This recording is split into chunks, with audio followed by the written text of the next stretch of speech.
cette pratique matinale que j'ai intitulée Assise confortable car j'aimerais vous amener quelques petits mouvements pour pratiquer le matin afin de vous asseoir dans une posture assise, une posture que l'on pourrait appeler de méditation, mais qui peut être aussi votre posture pour pratiquer les pranayamas. Pour prendre un instant ici pour contempler, vous observer. Et le matin, on est un peu plus raide et du coup, des fois, s'asseoir comme ça au sol, eh ben, ça nous est difficile. On est vite rappelé par le corps et par ces différentes zones de tension. Donc voilà, une petite séance pour travailler les chevilles, les genoux, les hanches notamment, pour pouvoir trouver cette assise confortable. Sachez aussi que vous pouvez tout à fait prendre une chaise et vous asseoir sur une chaise le matin pour méditer en gardant un dos décollé du dossier si possible, mais en ayant des pieds bien ancrés et bien à plat sur le sol. Voilà. Donc c'est parti, vous pouvez vous installer sur votre tapis, donc peut-être pas dans une assise confortable encore parce que on n'est pas encore prêt, mais vous allez venir simplement tendre les jambes devant vous, ou essayer de les tendre, vous pouvez les garder légèrement fléchies. Vous pouvez vous asseoir un petit peu en hauteur, n'hésitez pas à vous asseoir sur un bloc ou sur un coussin. Et on va venir fléchir les orteils, et on fléchit et on les relâche. Allez-y, fléchissez, relâchez. Inspirez, on fléchit. Expirez, on relâche. Inspirez, on fléchit. Expirez, on relâche. On fléchit, on relâche. On fléchit, on relâche. Encore 2 fois, on fléchit, inspirez. Expirez, relâchez. Une dernière fois, on fléchit. Et on relâche. On va passer aux chevilles, on peut pareil avec les chevilles. Vous allez pointer un pied et le relâcher. Pointer l'autre pied et le relâcher. On pointe un pied, on relâche. On pointe l'autre, on relâche. On pointe les 2 pieds, on relâche. On pointe les 2 pieds, on relâche. On essaie de synchroniser ça avec notre respiration. Inspirez, pointez. Expirez, relâchez. On inspire, on expire.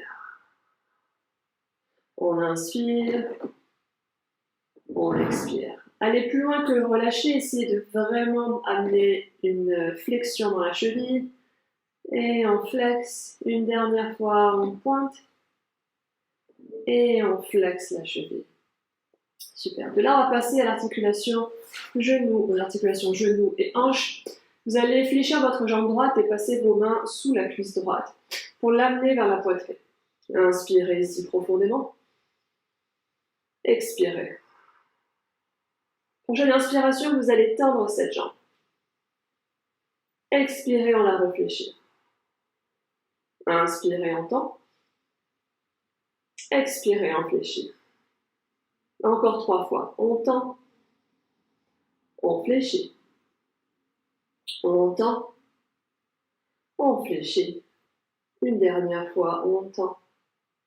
Et on fléchit. On va rester de ce côté droit pour continuer avec l'exercice qui suit. On va créer des rotations au niveau de l'articulation du genou. Donc on a une légère rotation tibiale ici. Donc vous allez faire des cercles vers l'intérieur avec ce genou. Essayez de ne pas bouger la hanche, essayez de vraiment bouger que le tibia au niveau de l'articulation du genou. Et puis on ira faire des cercles dans l'autre sens de rotation.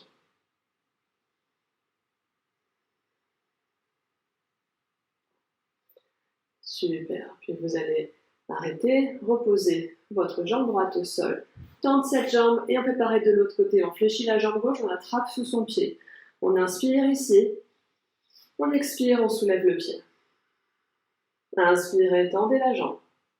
Expirez, fléchissez. Inspirez, tendez. Expirez, fléchissez. Encore 3 fois. Inspirez, on tend. Expirez, on fléchit. Inspirez, on tend. Expirez, on fléchit. Inspirez, on tend. Expirez, on fléchit. On garde ce genou fléchi, le pied n'est pas au sol. Et on commence à faire nos cercles avec le pied au niveau de l'articulation du genou. On va vers l'intérieur. Continuez de respirer en conscience. Et puis on va aller changer le sens de rotation, aller vers l'extérieur avec ce pied. Toujours pareil, on essaye de garder la hanche la plus stable possible, c'est au niveau du genou que cela se passe. Et on reviendra à une position neutre, on dépose son pied gauche au sol et on relâche sa cuisse. On retend la jambe gauche et on va croiser la jambe droite par-dessus la jambe gauche dans ce que l'on appelle la position du chiffre 4. Donc vous voyez, j'ai la cheville ici qui est au-dessus du genou, donc la cheville droite qui est au-dessus du genou gauche et qui est plus loin. Ne posez pas votre pied directement sur votre cuisse, vous passez la cheville de l'autre côté de la jambe. Voilà. Une fois que vous êtes là, vous allez mettre une main sur votre genou droit et une main, la main gauche qui attrape ce pied droit. Et vous allez vous aider de cette main pour faire des mouvements circulaires avec votre cheville. Inspirez, expirez profondément. Et on change le sens de rotation.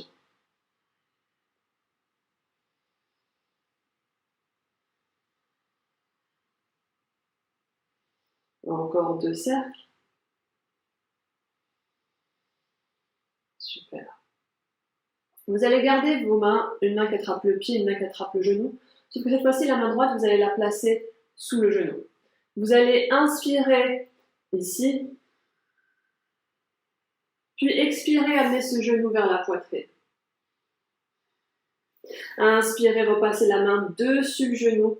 Ouvrez, pressez avec votre main sur le haut de la cuisse, avec le genou pressé, pardon. Pressez avec votre main droite sur le haut de la cuisse pour amener ce genou vers le sol. Et on expire, on ramène ce genou vers la poitrine. Là, on travaille l'ouverture de la hanche. Inspirez, on ouvre. Expirez, on fléchit. Inspirez, on ouvre. Appuyez bien sur le haut de la cuisse plus que sur le genou. Expirez, on fléchit. Encore 2 fois. On ouvre. On fléchit. On ouvre. Et on fléchit. Super. De là, vous allez déposer votre pied et on va faire ce qu'on appelle, parce que moi j'appelle en tout cas, bercer le bébé. Donc c'est comme si votre tibia était un bébé que vous vouliez bercer. Donc vous allez prendre votre pied et votre cheville droite avec la main droite et vous allez amener ce pied droit au niveau du bras gauche, au niveau du coude ici si possible. Et avec le bras droit, une fois que votre pied est dans le coude, vous lâchez la prise et vous allez attraper par l'extérieur de la cuisse votre jambe droite et vous entrelacez vos doigts. Et de là, vous pouvez bercer votre bébé. Alors, plus le pied sera bas, plus ce sera accessible, plus vous allez monter le pied, plus ce sera intense au niveau de vos ressentis, au niveau de la hanche. Et puis selon la période de la journée, forcément, comme je l'ai dit, on peut être plus raide ou moins raide. Donc vous continuez à bercer votre bébé en amenant le genou vers l'arrière. Si on travaille bien la mobilité au niveau de la hanche, on peut lever son pied. Si ce n'est pas accessible, on peut aussi simplement tenir son mollet, tenir son pied et bercer son bébé, comme ceci. Et encore une fois, et on relâche. Vous allez relâcher cette jambe, retendre cette jambe au sol et fléchir la jambe gauche. On fait pareil avec la jambe gauche. Donc d'abord, la jambe gauche fléchit dans la position du chiffre 4 sur la jambe droite, main gauche sur le genou gauche, pied droit, main droite, pardon, dans le pied attrape le pied gauche. Et on va chercher ces cercles avec la cheville. On change le sens des rotations.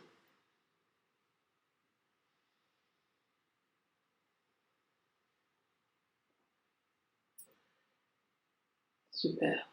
Et puis là, on va venir inspirer ici. Expirer, on met la main gauche sous le genou, on vient presser son genou vers la poitrine. Inspirez, la main repasse sur le haut de la cuisse, on presse vers le sol. Expirez vers la poitrine. Inspirez, on presse. Expirez vers la poitrine. Inspirez, on presse. Expirez vers la poitrine.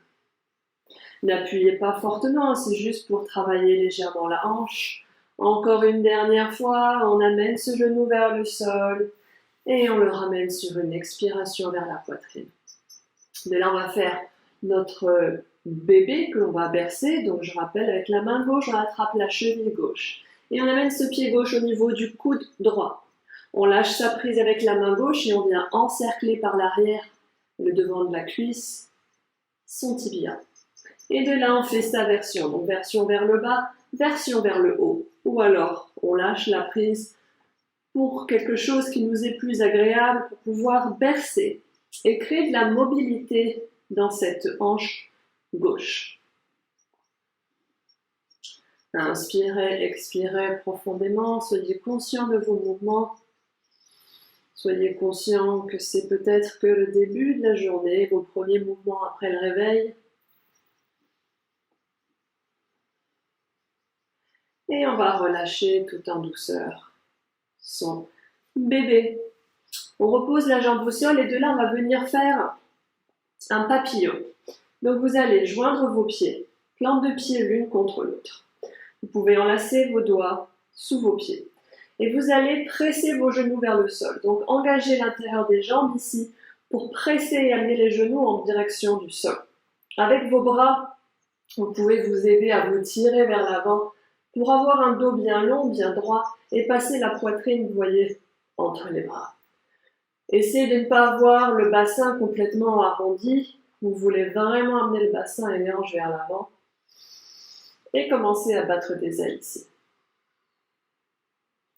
Vous pouvez battre des ailes. On continue ici à travailler la hanche, les hanches.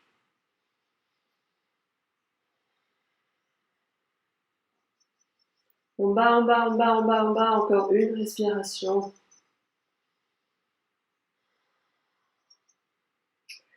Et puis on va s'arrêter de battre. On va presser fermement. On amène les genoux le plus proche possible du sol.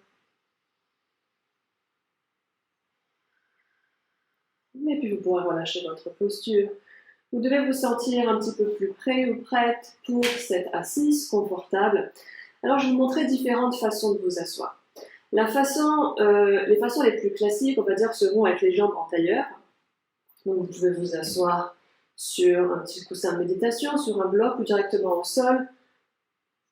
Si vous rehaussez votre bassin, peu importe ce que vous prenez, que ce soit un coussin ou un bloc, c'est pour amener les hanches plus hautes afin de vous permettre de garder un dos bien long, bien droit. Et aussi de ne pas avoir les genoux trop hauts dans l'espace. Donc à vous de voir comment vous vous sentez avec ou sans bloc et si ça vous permet d'allonger votre colonne vertébrale.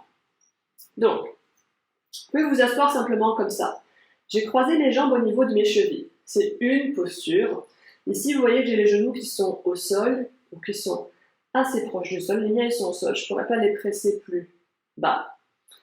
J'ai un dos bien long, bien droit. Et je peux rester ici plusieurs respirations de façon confortable pour mon corps. Une autre façon de croiser ses jambes, plutôt que de croiser au niveau des chevilles, vous pourrez croiser à mi-chemin au niveau des tibias. C'est-à-dire que vous allez resserrer un petit peu l'écartement et venir croiser. Donc on décale les pieds, ils sont moins proches du bassin. Et on amène les pieds sous les genoux. Vous voyez, les pieds et mes genoux sont alignés ici. Et mes tibias sont croisés à mi-chemin. C'est aussi une autre façon de travailler son assise.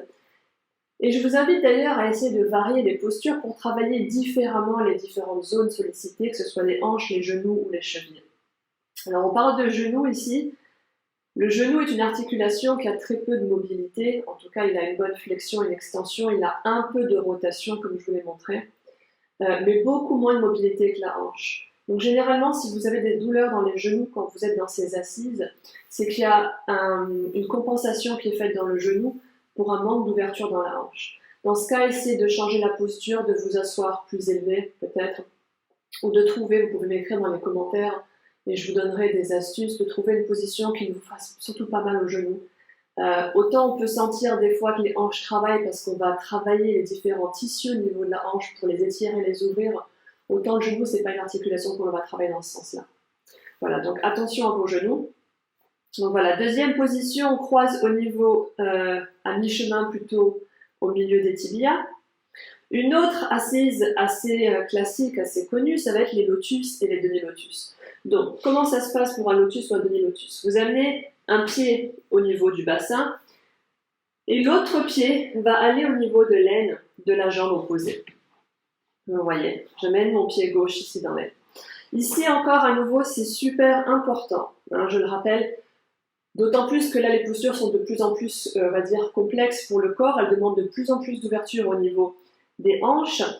Pas de sensation dans les genoux, notamment le genou qui est dans le demi-lotus. Faites attention aussi ici à vos chevilles. Vous ne voulez pas que ce soit la cheville qui se casse complètement et qui prenne tout le manque, on pourrait dire, d'ouverture ou de mobilité dans la hanche. Donc voilà, notre assise, un demi-lotus que vous pouvez faire à droite comme à gauche. Moi, je suis dans un demi-lotus à gauche. Dessus le demi-lotus, si vous êtes à l'aise et que vous savez que vous pouvez aller dans vos lotus, peut-être pas à froid comme ça le matin, enfin à froid, on a un petit peu travaillé le corps. Ça dépend des gens, il y a des gens qui sont très à l'aise dans leur lotus, d'autres un peu moins. Le lotus complet, hein, c'est de passer l'autre jambe dessus. Voilà. Ici, je suis dans mon lotus complet avec les deux pieds qui se croisent et qui remontent sur le haut de la cuisse opposée. Ici, pareil, on pourrait inspirer, expirer profondément. Si position jambes croisées ne vous convient pas, on peut sortir de son lotus. Vous avez aussi l'option de vous asseoir dans ce qu'on appelle la position du héros. Position du héros. Vous êtes sur vos tibias ici, pieds décrochetés et assis confortablement sur les talons. Si c'est sensible, hein, si vous avez trop de poids dans les pieds et que votre cheville n'est pas assez souple ou pas assez réveillée ce matin, vous pouvez prendre un bloc, ou deux peut-être, et placer ce bloc entre vos jambes à la hauteur nécessaire hein, pour venir vous asseoir sur ce bloc et ainsi alléger le poids qui se retrouverait dans les talons et dans les chevilles. L'essentiel étant d'avoir un dos toujours pareil, bien long, bien droit, permettant à l'énergie de mieux circuler ou de circuler plus facilement au sein de nos 7 chakras principaux qui se trouvent le long de la colonne vertébrale. Mais avoir un dos bien long, bien droit nous permet aussi de respirer plus aisément. Donc voilà une autre posture. Et puis en dernier, voilà, je vous disais, prenez une chaise. Il n'y a pas de mal, il n'y a pas de complexe à avoir. On prend une chaise, on s'assoit sur une chaise. Des fois, ça m'arrive également de ne pas pouvoir m'asseoir au sol pour X ou Y raison. Et bien, je prends une chaise et on s'assoit sur une chaise et on fait sa méditation sur une chaise. J'insiste sur le mot confortable. On parle d'assise confortable parce que si vous n'êtes pas à l'aise, ben vous pourrez forcément que plus difficilement lâcher l'esprit pour pouvoir expérimenter la méditation ou expérimenter des états méditatifs. Donc vraiment, j'insiste, hein, une position confortable, n'ayez crainte de vous mettre à l'aise. Après, on ne peut pas non plus être trop à l'aise, qui vous ferait peut-être basculer de l'autre côté dans le sommeil. Vous ne voulez pas vous allonger en Shavasana parce que vous seriez peut-être trop confortable pour continuer la nuit. Donc on essaye voilà, d'avoir une assise verticale des plus confortables. Voilà. N'hésitez pas, comme je vous l'ai dit, à me poser des questions si vous en avez dans les commentaires. Je vous remercierai de m'avoir suivi pour cette vidéo et j'espère à bientôt. Merci.